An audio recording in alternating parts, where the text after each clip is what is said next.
India England രണ്ടാമത്തെ ടി20യിൽ India ജയിച്ചിരിക്കുകയാണ്. മികച്ച കളിയാണിന്ന് തിലക് വർമ്മ കാഴ്ചവെച്ചത്. ഇന്ത്യയുടെ വിക്കറ്റുകൾ പെട്ടെന്ന് പോയപ്പോൾ തിലക് വർമ്മ മുന്നിൽ നിന്ന് ഇന്ത്യയെ നയിച്ചു. ബാക്കി എല്ലാവരും ഫ്ലോപ്പായി. എന്നാൽ തിലക് വർമ്മ ഔട്ടാവാതെ ഇന്ത്യക്ക് വിജയം നേടിത്തന്നു. 72 റൺസാണ് തിലക് വർമ്മ ഒറ്റയ്ക്ക് നിന്ന് അടിച്ചുകൂടിയത്. ഇന്ന് ഇംഗ്ലണ്ട് കളി തോറ്റ ശേഷം അവരുടെ ക്യാപ്റ്റൻ ജോസ് ബട്ട്ലർ പറഞ്ഞ കാര്യമാണ് നമ്മൾ ഇന്നത്തെ വീഡിയോയിൽ നോക്കുന്നത്.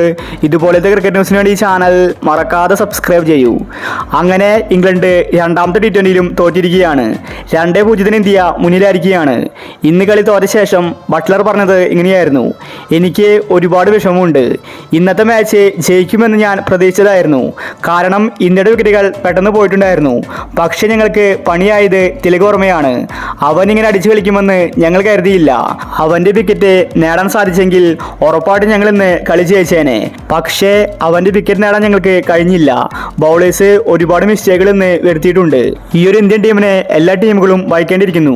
അതുപോലത്തെ മികച്ച പ്രകടനമാണ് അവർ കാഴ്ചവെക്കുന്നത്. അവസാന വിക്കറ്റ് വരെ ഇന്ത്യ കളിക്കുന്നുണ്ട്.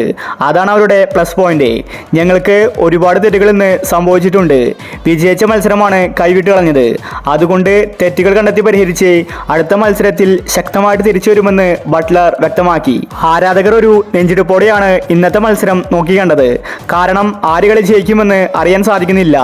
അതുപോലത്തെ ടൈറ്റ് മത്സരമായിരുന്നു ഇന്നത്തേത്. തോൽക്കേണ്ട മത്സരം തിലക് വർമ്മയാണ് ഇന്ത്യക്ക് വിജയം നേടിത്തന്നത്. തിലക് ഒറ്റയ്ക്ക് നിന്ന് ടീമിനെ മുന്നോട്ട് നയിച്ചു. 55 ബോളിൽ നിന്ന് 72 റൺസാണ് തിലക് വർമ്മ അടിച്ചുകൂട്ടിയത്. തിലകില്ലായിരുന്നെങ്കിൽ ഉറപ്പായിട്ടും ഇന്ന് ഇന്ത്യ കളി തോറ്റേനെ. ബാക്കി ആരും തന്നെ ഫോമായില്ല. 4 ബോൾ ബാക്കി നിൽക്കെയാണ് ഇന്ത്യ കളി ജയിച്ചത്. ഇന്ത്യയുടെ 8 വിക്കറ്റും പോയിട്ടുണ്ടായിരുന്നു. എന്തായാലും ഇന്ത്യ 2-0 പരമ്പരയിൽ മുന്നിലായിരിക്കുകയാണ്. ഇംഗ്ലണ്ട് വീണ്ടും കളി തോറ്റു. അപ്പോൾ ഇന്നത്തെ കളിയെ പറ്റി നിങ്ങളുടെ അഭിപ്രായങ്ങൾ താഴെ കമന്റ് ചെയ്യുക. ഇതുപോലത്തെ ക്രിക്കറ്റ് ന്യൂസിന് വേണ്ടി ഈ ചാനൽ മറക്കാതെ സബ്സ്ക്രൈബ് ചെയ്യൂ.